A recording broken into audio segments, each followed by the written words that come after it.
Many, many years ago, prior to the invention of the automobile and the airplane and various other types of transportation, there was a teacher who lived in a land, and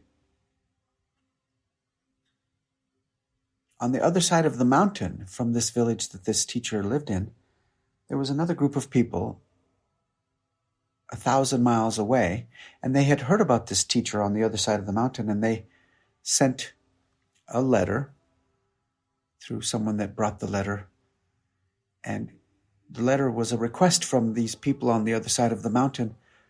Would the teacher consider traveling that 1,000-mile journey to the other side of the mountain and being their teacher for a little bit?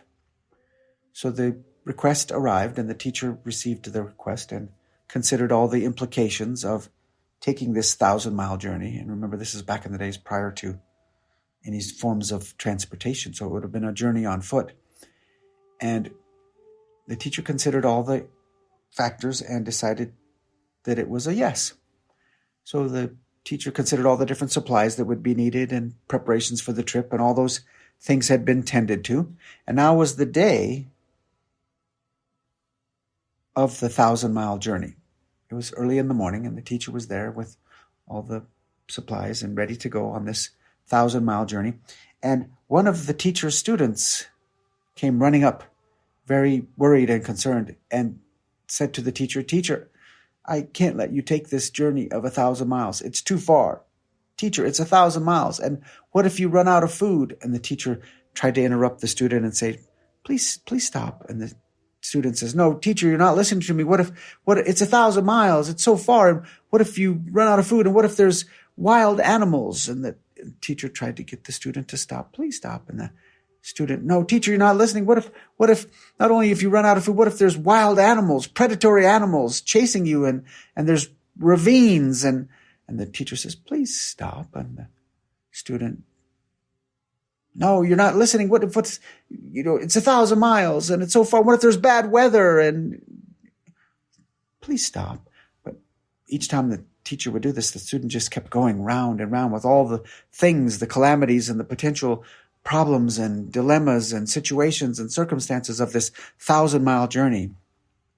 So finally the teacher, stop. Finally, stop. And finally the student stops.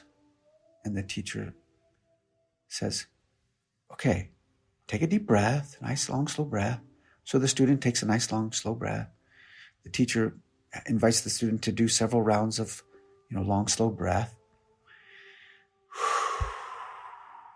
And the teacher says, "So,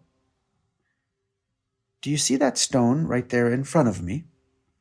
And the student says, "Oh, yes, I can see that stone right there in front of you." And the teacher says, "So what I'm going to do is I'm going to step on that stone. Does that in any way overwhelm you?" And the student says, "Oh, no, that makes total sense to me. I can see how you could do that.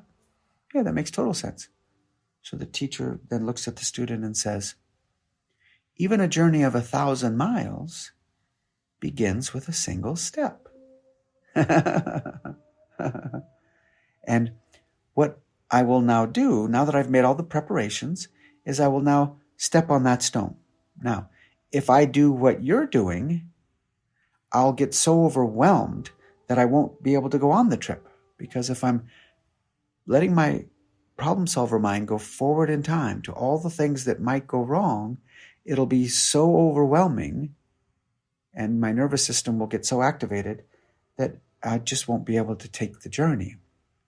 So what I now will be doing is I'll focus on each thing one at a time, each next step.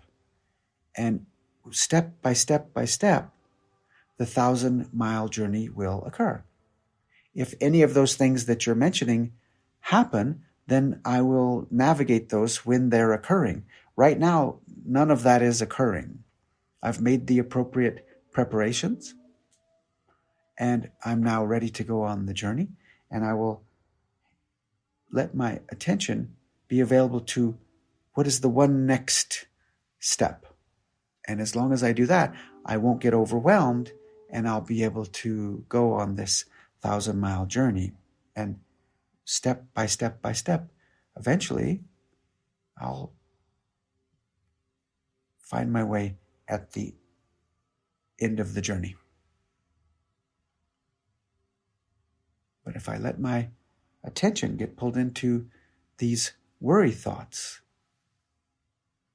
like what was happening for you, then I won't be able to take the journey. It would be too overwhelming. So in every moment, I bring my attention back to what's happening in the present moment and navigate that as best I can.